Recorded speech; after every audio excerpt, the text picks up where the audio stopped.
Bonjour Madame Laterre, nous sommes le lundi 1er juillet 2013. Alors hier, je n'ai pas fait de petite vidéo comme ça. J'ai eu envie de dormir parce que vous avez compris, je fais ça assez tôt le matin parce que je n'ai pas une très bonne ligne qui me permet de charger les vidéos une fois qu'elles sont faites.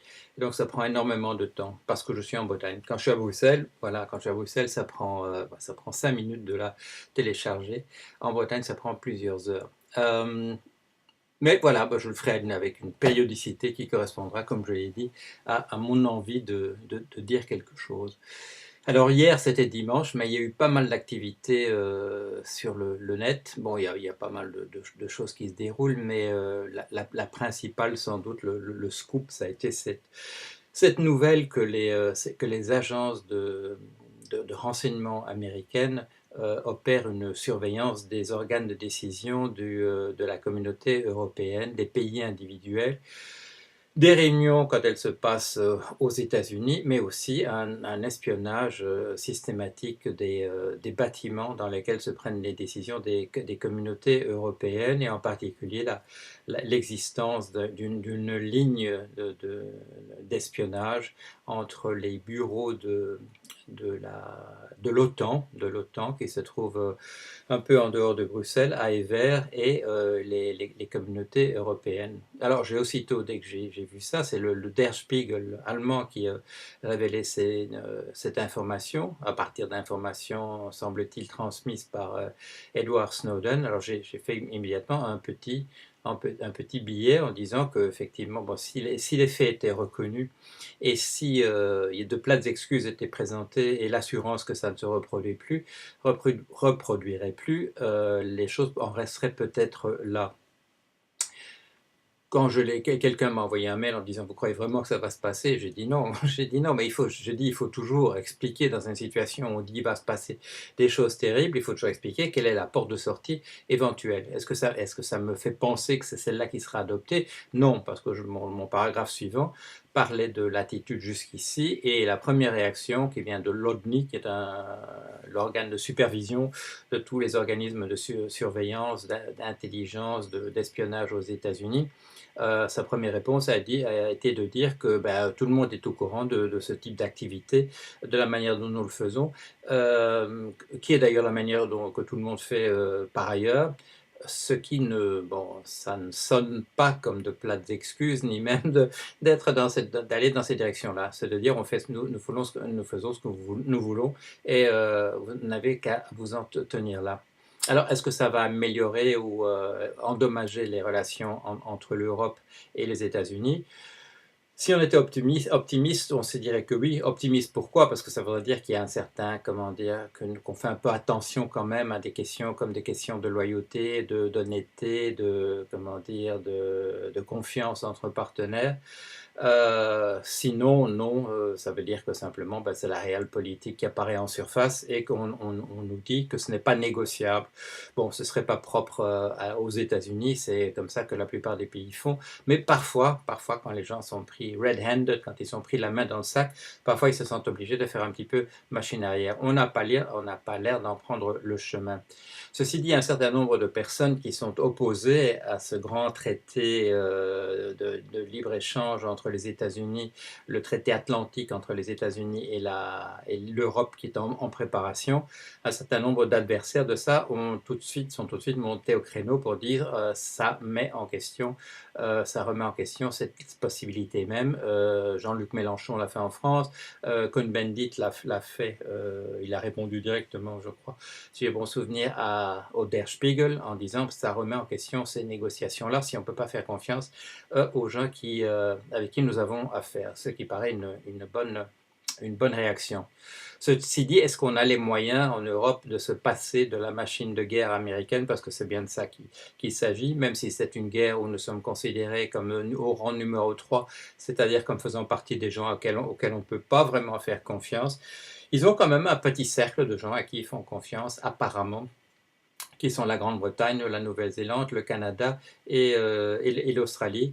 Le reste, non, on est tous des métèques qu'il faut absolument surveiller parce qu'on est potentiellement dangereux. Alors voilà, bon, voilà où on en est dans cette affaire. Ça s'est passé, bon, on en a parlé essentiellement à partir de samedi. J'ai fait ma vidéo samedi soir. On en a parlé pas mal dans la journée de dimanche, mais les choses vont sans doute évoluer dans la journée puisque c'était pas des jours ouvrables. Qu'est-ce qu'il y a encore d'autre dans l'actualité? Je vais encore dire un petit mot ben, de l'affaire dont j'avais parlé dans mon temps qu'il fait, c'est-à-dire eh bien, la panne totale du système de soutien monétaire, le quantitative easing aux États-Unis, que dès que monsieur Bernanke, qui est à la tête de la Fédérale Réserve, a dit qu'on allait peut-être réduire le volume de l'argent de la planche à billets, de l'argent en monnaie de singe qu'on injecte dans le système pour le soutenir à bout de bras, dès qu'on a dit ça, ben, tout s'est écroulé. Le prix des obligations, des instruments de dette, et c'est-à-dire que donc le taux d'intérêt a augmenté. Je vois dans les journaux, même dans les journaux, la bonne presse financière, de dire le prix des obligations baisse et ça fait monter le taux d'intérêt. Non, c'est quand le taux d'intérêt monte que le prix des obligations baisse. Mais un indice de plus que en fait les gens ne comprennent pas les mécanismes qui sont derrière. Si ils ont je dirais, des espèces de règles qu'on apprend par cœur et qui permettent de dire, ben, regardez, si les taux d'intérêt montent, en même temps le prix des instruments de dette baisse. Mais c'est pas, ça, ce ne sont pas des relations causales, il y a encore des relations causales. Il se fait que quelque chose se passe à cause d'autre chose. Et là, donc, il y avait un article, j'y ai fait allusion rapidement dans ma vidéo du vendredi. Il y avait un article qui avait mentionné le fait qu'en fait, il y avait pas eu d'effet de masse, il n'y avait pas eu de overreaction, réaction excessive. On avait tout de suite dit que les agents économiques sur les marchés, les agents financiers, que les gens avaient réagi de manière excessive.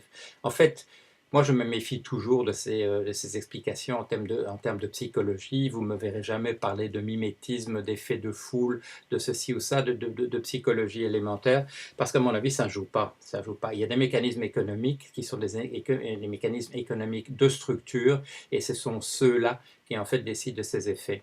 Quand vous regardez des choses comme mimétisme, là j'ai fait quand même, j'ai produit en 2006 une simulation d'un marché élémentaire qui était tombé sur la conclusion qui m'était apparue. C'était pas prévu, mais c'est une conclusion importante. Je crois que c'est une découverte. C'est le fait que quand il y a plus de la moitié quand il y a plus de la moitié des intervenants sur un marché qui ne se trompent pas, quant au fait que les prix vont augmenter ou baisser, ça introduit une déstabilisation du marché et ça produit un crash assez rapidement. Donc, on ne peut pas se permettre, en fait, sur les marchés, d'avoir une meilleure information. On ne peut pas se permettre de connaître, de savoir dans quelle direction ça va aller.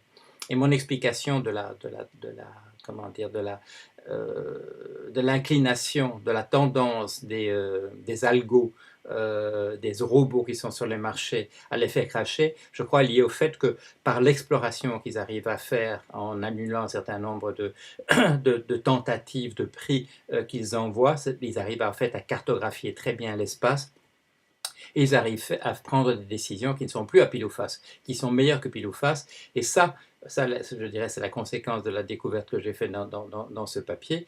Ça introduit une absence de stabilité. Alors, toutes les explications en termes de mimétisme, de choix qui sont bons, qui sont mauvais, en fait, tombent parce qu'un marché ne peut pas se permettre que les choix soient bons, que les gens comprennent véritablement ce qui se passe.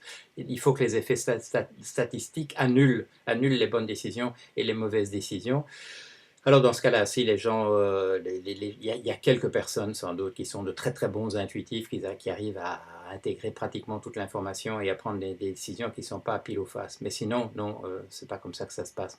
Alors dans ce cas-là, je fais allusion, il y avait un article qui avait montré qu'en fait, il n'y avait probablement pas eu de réaction excessive, mais qu'il y a un mécanisme particulier sur la valorisation, la manière dont on calcule le prix des mortgage-backed securities, donc de ces titres adossés à des prêts au logement aux États-Unis, qui est la variable, et c'est une variable qui m'est bien familière, j'ai bien travaillé dans ce monde-là pendant 12 ans, c'est le taux de refinancement. C'est que comme on peut très facilement se refinancer un prêt aux États-Unis, si les taux baissent, les gens ne refinanceront pas puisqu'ils ont une bonne affaire. Et par conséquent, il y a dès qu'on voit que les taux montent, on sait que le marché se fige parce que les gens ne vont pas refinancer dans un marché où les taux sont plus élevés. On ne va pas refinancer pour payer davantage. Par conséquent, le marché se fige. Il y a une inertie qui entre dans le système.